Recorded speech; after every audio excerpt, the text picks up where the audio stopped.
Garden Basics with Farmer Fred is brought to you by Smart Pots, the original lightweight, long-lasting fabric plant container. It's made in the USA. Visit smartpots.com/Fred for more information and a special discount. That's smartpots.com/Fred. Welcome to the Garden Basics with Farmer Fred podcast. If you're just a beginning gardener or you want good gardening information, well, you've come to the right spot. If you have a sprinkler system, a drip irrigation system, or a series of soaker hoses, how are you turning those systems on and off? If you're doing it by hand, maybe because you regularly get rainfall throughout the year, well, lucky you. For many gardeners who live in dry summer climates or are discovering that where they live, the rain isn't as dependable as it used to be, then automatic irrigation control systems are the way to go. And if you have one of those older irrigation control systems, perhaps one that has a few years on it, you might be amazed at how the newer systems can ease your watering chores even more. Many of the new irrigation systems are controlled with your smartphone, and they take the guesswork out of turning your systems on and off. Today, we talk with an irrigation specialist, Don Smith. He's the water management coordinator for the City of Folsom, California's water department. Not only will you learn about the features on the newest irrigation control systems, you just might discover how inexpensive upgrades to your watering systems can be thanks to grants and rebates. Oh, you didn't know about those? Well, stick around. We'll tell you. We're podcasting from Barking Dog Studios here in the beautiful Abutilon jungle in suburban Purgatory. It's the Garden Basics with Farmer Fred podcast, brought to you today by Smart Pots. And we will do it all in just under 30 minutes. Let's go. California, as you're probably aware, is in a drought. There are water restrictions in place here. And in fact, there are water restrictions in place throughout much of the country where there is a drought. It's not just the Southwest. It's not just California. It's many states, including even in the Midwest. And it really comes down to watering efficiently. How many of you have an irrigation control system? Probably many of you. But how old is that system? There are newer systems out there that would, as the kids would say, blow your mind because they can do a lot that you don't even have to think about anymore when it comes to watering your lawn and garden. So we're going to talk about updating your sprinkler control system, your irrigation control system, and maybe your irrigation as well. We're talking with Don Smith. Don Smith is with the City of Folsom. He is their water management coordinator. And Don, as I say, drought is nothing new to California. Watering restrictions are nothing new. And it's all a carrot and stick approach. And for years, California and various cities such as Folsom have been offering some very nice carrots as far as rebates on some very nifty irrigation control systems. Correct. We've got a couple of programs going. We have a direct purchase program where we subsidize the purchase of a new controller. The particular one that we're doing is called a Rachio, Rachio, and it is Wi-Fi enabled. It is a whole new generation. It looks nothing like the controllers your father used. When you look at it, there's no dials, there's no buttons. It connects to your Wi-Fi. All the programming, adjustments, you're all doing it either through your computer or a mobile device, a phone or a tablet. It's very convenient. You know, I've been in this job for 20 years, and 20 years before that, I was a landscape contractor, and running sprinkler systems, you'd run back and forth. You know, you'd be in the backyard, you'd look at a system run, and you'd run back to the garage to turn on the next zone. With a Rachio, you stand there with your phone and you turn what you want to turn on as you're looking at it. So that makes inspections and just checking out your system and make sure nothing's wrong with it makes it very easy. Also, too, they're smart controllers in the sense that they use current weather data to make their adjustments. They're downloading weather data from a number of sources, and it's pretty accurate to where you are. So it will use that data to determine how much water needs to be applied at a certain time. It works pretty well. Most of our customers who have taken advantage of the program are very happy with it. Yeah, irrigation control systems, as you mentioned, make it easy if you're out doing repairs, especially if you have a drip irrigation system and you're fixing repairs and you want to turn on the system to check it out. You don't have to run back to the garage or wherever the controller is to turn it on.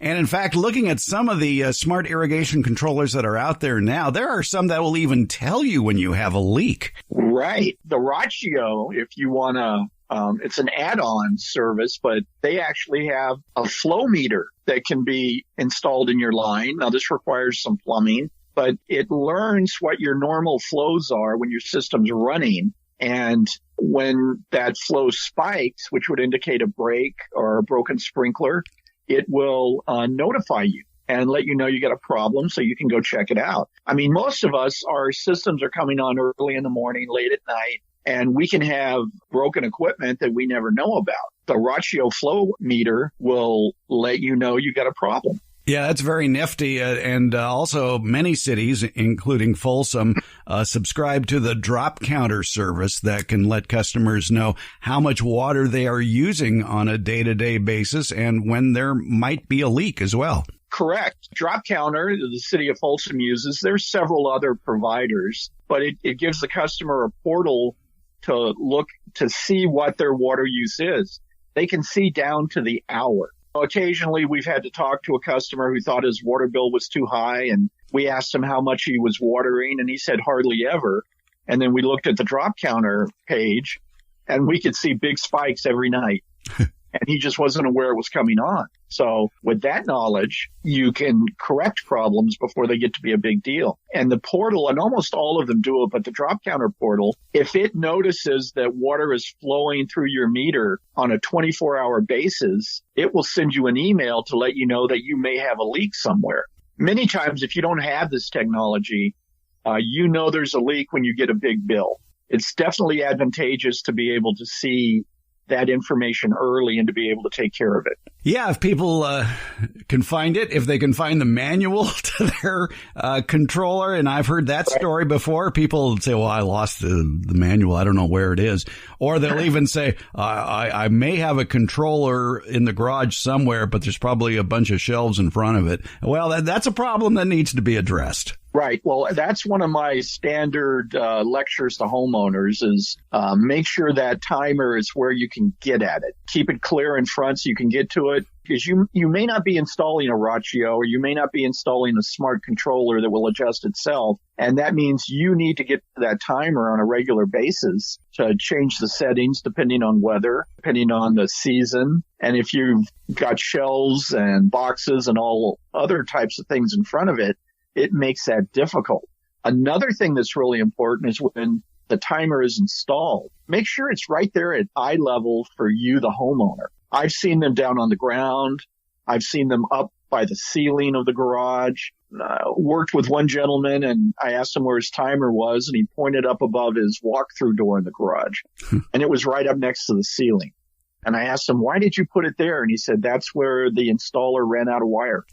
So make it so that it's convenient for you to get to it. And when it's convenient to get to, you'll be taking advantage of all of the functions that help it to be efficient. Do most of the newer systems have backup batteries in them? Well, for a long time, there were 9-volt batteries that would be in every timer. All that would do, if you had a power outage, it would save the programming. It wouldn't operate the system, but it would save the program. So when the power came back on, everything just started up where it left off. But nowadays, you're getting these small lithium batteries. But usually there is some kind of a battery in every timer to protect it from power outages. And I would think with the more modern controllers, it would give you a warning when that battery needs to be replaced. Yes, they will. And the Rachios will do that. They'll send you a message. I mentioned that a lot of people would like to be able to change the settings on their controller, but they have no idea how to do it, and they don't have the manual. Well, the good news is here in the 21st century, you can find the manual on the internet. Oh, exactly. I tell people to do that all the time. Google that manual. It's always interesting. I've talked to computer engineers that don't even want to look at the timer. Here in Folsom, one of our big businesses is Intel. And I teased a guy one time. I said, your company probably made the chip that runs that timer. So I think you need to learn to use it. Okay, so it was a case where he just didn't want to have anything to do with it. It wasn't a case of he wanted everything on the smartphone. Right. I asked him where his timer was, and he says, out in the garage somewhere. I haven't looked at it, don't want to look at it, which is a little bit of a foolish attitude to have. And some people just assume it's going to be so complicated and difficult, I'm never going to be able to do the programming. And I've seen that happen where people have good systems, but they've just been intimidated by the timer, and they end up dragging hoses around their yard instead of using the system that's in the ground. And so it's just a matter of education. And a lot of times it's pretty common in a water district across the country. They'll have a conservation program, and they have conservation specialists who will make appointments with you and come out and do a house call. And when they do that, they will take a look at your system. They'll take a look at your timer. They'll make sure that you understand how to operate it. And then they'll give you advice on good schedules to put in there. If you don't have a smart controller that does it automatically, they'll help you set up and give you some advice on what to do seasonally and how long things should run and when they should run and those types of things. I'm pretty picky about who I allow to advertise on this podcast. My criteria, though, is pretty simple. It has to be a product I like, a product I use, and a product I would buy again. And you know who checks all those boxes? It's Smart Pots. Smart Pots is the oldest and still the best of all the fabric plant containers that you might find. Smart Pots are sold around the world, and they're proudly made 100% right here in the USA. Smart Pots come in a wide array of sizes and colors and can be reused year after year. Some models even have handles, and that makes them a lot easier to move around the yard. Because the fabric breathes, Smart Pots are better suited than plastic pots, especially for hot climates. That breathable fabric has other benefits too. Water drainage issues? Not with Smart Pots. Roots that go round and round choking the root ball like they do in plastic pots? Doesn't happen with Smart Pots. These benefits will help you get a bigger, better plant than what you've gotten in the past with the same size plastic or other hard container. Smart Pots are available at independent garden centers as well as select Ace and True Value hardware stores nationwide. To find a store near you or to buy online, visit smartpots.com/Fred. And don't forget that /Fred part. On that page are details about how for a limited time you can get 10% off your Smart Pot order by using the coupon code FRED. F-R-E-D. Use it at checkout from the Smart Pot store. Visit smartpots.com/Fred for more information about the complete line of Smart Pots lightweight, colorful, award-winning fabric containers. And don't forget that special Farmer Fred 10% discount. Smart Pots, the original award-winning fabric planter. Go to smartpots.com/Fred. Let's continue our conversation with Don Smith. He's the Water Management Coordinator for the City of Folsom, California. If you're trying to cut down your water bill and save water in your yard, one of the easiest places to start is with a new smart irrigation control system. Let's continue our conversation with Don Smith. In commercial agriculture now, because water is expensive, many farmers have installed soil sensors, soil moisture sensors, to help them regulate the flow of water. And it makes perfect sense. And that seems to me to be the best solution out there, is to let the machine determine when the soil needs water. But how close are we that for home units? Well, there are soil moisture units for home use. There's 4 or 5 manufacturers. Some of the big ones have them, and they're add-ons to the timer you already have. Not that complicated. The only thing I would caution people, in agriculture, you've got this big flat field, and you can put that moisture meter just about anywhere, and it's going to be representative of the conditions in the whole field. When you get to a home, you've got shady spots, you've got a slope here, you've got a tree there. So there are multiple different soil conditions throughout that yard. So you have to carefully locate it, find a spot that is a happy medium for everything around your yard. And I've even talked to some people who combine the soil moisture meter with the smart controller that's using atmospheric weather conditions to estimate water use. While that's very, very good, it's still an estimate when they're looking at weather as to how much water to apply to your landscape. The soil moisture meter is actually measuring moisture in the soil. So they will connect the soil moisture meter to the smart controller.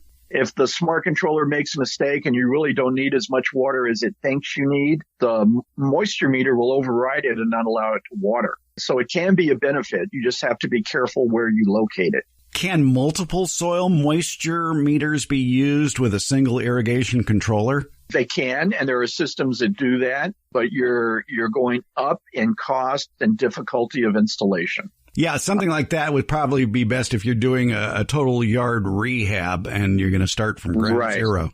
Right, or new construction, getting those conduit and cables. There is one wireless moisture meter out there that I've heard works pretty well. You just got to stay on top of keeping the batteries changed. So it's kind of twice a year you change the batteries in your smoke alarms, go out and change the battery in your moisture meter. There are some very interesting and rather inexpensive moisture monitors that you can pick up like at Amazon. They sell for about $40 or $50, and you can plunk it into the soil wherever you want it, and it will send a signal to usually via Wi-Fi or Bluetooth to a monitor, a gauge wherever you are in the house that lets you know what the current moisture level is and whether it needs water or not. And that's not a bad place to start. No, those work very well. But, that's something that requires homeowner participation. Like all of us, we get busy at times and we may not stay on top of things like that. Even though we're getting the information, we may not make use of it and go out and make the adjustments to our controller. So I'm kind of a big fan of trying to get those changes and adjustments due to weather as automated as possible. That's why I've become a big fan of the Wi-Fi controllers like Rachio. Yeah, exactly. They're doing so much now, but in the past, the problem has been, well, that requires the homeowner to have a better working knowledge of the settings and how to adjust them, whereas if it becomes more automatic, they don't have to worry about it. Right. And for a lot of homeowners, we have busy lives. If we manage to turn that controller off in the wintertime, we're probably ahead of the game as far as what other homeowners are doing. From a water district point of view, where I'm trying to encourage people to be efficient and not use more water than they need to, I'm a big promoter of either the smart controllers or the Wi-Fi enabled controllers. Exactly. And there are plenty of portable moisture meters that you can take around the yard to measure the soil moisture yourself and proceed from that point. But again, that's audience participation, which, as you mentioned, people are busy. They want everything as automated as possible. But I foresee the day, and I don't think it's that far in the future, when the soil moisture sensors will become cheaper and easier to install, and watering will all be automatic. Right. And we're already seeing that. And in a lot of the technology, you can buy versions of the Wi-Fi enabled units at the big box stores fairly inexpensively. If you're concerned about cost, there's ways to do it. And they all work similar to each other. We've had this program here at Folsom with the Rachio unit, and we've gotten pretty familiar with it. And through experience of having hundreds of them installed, have seen, the reliability of it. So it just depends what way you want to go. Here in California, there are rebates galore for newer irrigation control systems. Check with your local water supplier. Check with the state of California, too, because there are combinations of rebates available. Correct. And it can save you a lot of money. They will. On the Rachio program is just one of ours. We have programs if you just want to upgrade your entire system. We have rebates that will pay for 50% of the material cost. It's not just timers. It's everything you can put out there. Including more efficient sprinkler heads. Correct. Drip systems, better heads. The majority of the sprinkler heads people have out there right now, if you're old enough to get this reference, I refer to that as the beta of VHS tapes. Back in the day when the tapes were a big deal, they started pushing this technology called beta, which quickly faded. And I think a lot of the sprinkler heads are that beta technology, only they have faded. They've been going for years and they'll continue going. And there's just better ways to do it. Yeah, exactly. And if you are old enough to remember, you would maybe think like I do that Betamax was superior to VHS, but it was Sony's short-sightedness of not licensing the technology to other companies that caused that downfall.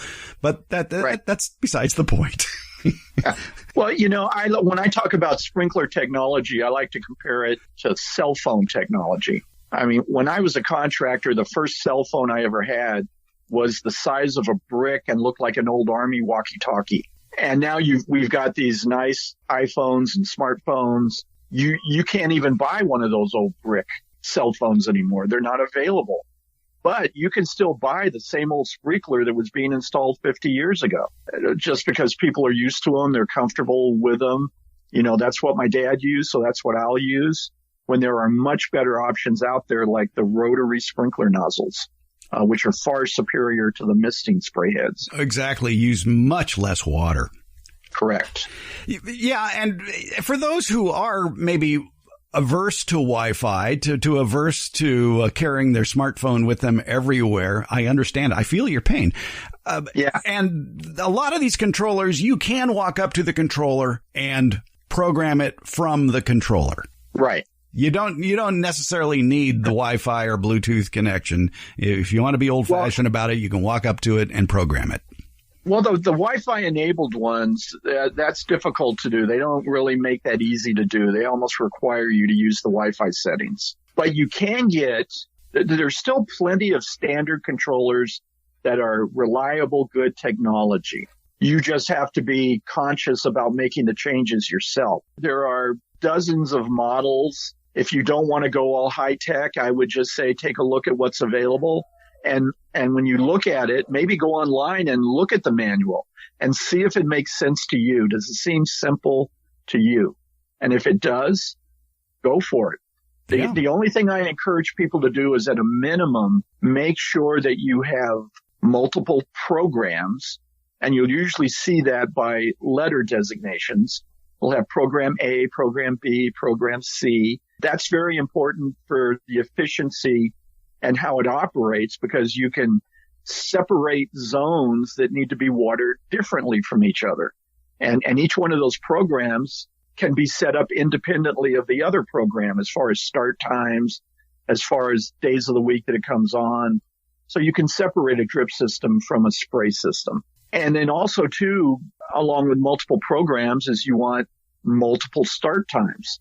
That way, say, for instance, you need to get a half an hour water on, but after about 5 minutes, it's all runoff. If you have multiple start times, you can divide that up and use a technique called cycle and soak, where you run for a few minutes, let it soak in for an hour, and then schedule another start time. And you repeat that multiple times until you get enough water into the landscape that you need. And you can do that without the runoff and gutter flooding of one big long run. That's what I encourage people to look at. Look for the multiple start times and multiple programs. And what's good, too, even with the simpler controllers that are out there, they can come with a lot of add-ons that will turn off the system if it's raining or be able to gather the weather report or have a calendar system based into it and will adjust your sprinklers automatically based on this extra equipment that you've installed with it. Right. And that the rain shutoffs are fairly inexpensive. One of the drawbacks was you had to have a wire from the sensor back to your controller. Well, they have wireless ones now. They don't cost a whole lot. And if it's wet, it will prevent your controller from turning on. Now all you need is rain. That's right. Well, in Northern California, the rain sensors, while still okay, are not quite as critical. Every year, well, actually, California has a drought every year. We call it summer. Yeah. And I tell people when they ask me about the rain sensors here in California is that the on-off switch is really all you need. Typically, I turn mine off late October, mid-November, depending on how the weather is, and they don't come back on again till March because we get cooler weather, and that's when we'll get rain, hopefully get rain. But there are other parts of the country, like I grew up in South Carolina, and it rains all through the year. So you want to make sure you're not watering while it's raining. And one of those rain sensors is just a great idea in those areas of the country. If you haven't upgraded your irrigation control system in a decade or so, you might take a look at what's available on the marketplace now, and also check with your local water supplier. They may have some nice rebates involved for you to take advantage of when it comes to upgrading your irrigation control systems. Don Smith is the water management coordinator for the City of Folsom, California. Don, thanks for giving us the lowdown on irrigation control equipment. Oh, happy to do it.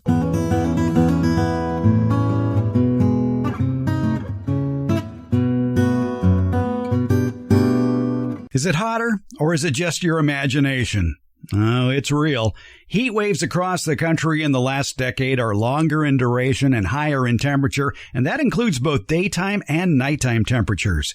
And your plants are noticing it too, especially those popular ornamental shrubs that are more at home in milder climates, roses. Have you noticed that the blooms on your roses might be smaller than usual, that they tend to dry up quicker? And how about that rose foliage on the rose bushes? Does it look a little crispier than usual? However, there are some rose varieties that can thrive in the heat, especially if that rose bush is located near a hard surface and it's against a south or west-facing wall where the heat is particularly strong. In the Beyond the Garden Basics newsletter, which comes out Friday, August 12th, Master Rosarian Debbie Arrington talks about those rosebush varieties that can take the heat. Find a link to the newsletter in today's show notes, or visit our website, gardenbasics.net, where you can sign up to have the free Beyond the Garden Basics newsletter delivered to your inbox each Friday. Also at gardenbasics.net, you can listen to any of our previous editions of the podcast, as well as read a transcript of the podcast episode you're listening to now. That's at gardenbasics.net. For current subscribers, look for those heat-tolerant rose varieties in the next Beyond the Garden Basics newsletter. Again, coming out Friday, August 12th. It'll be in your email. Take a deeper dive into gardening with the Beyond the Garden Basics newsletter. And it's free. Find the link at gardenbasics.net. Garden Basics with Farmer Fred comes out every Tuesday and Friday, and it's brought to you by Smart Pots and Dave Wilson Nursery. Garden Basics, it's available wherever podcasts are handed out. For more information about the podcast, visit our website, gardenbasics.net, and that's where you can find out about the free Garden Basics newsletter, Beyond the Basics. And thank you so much for listening.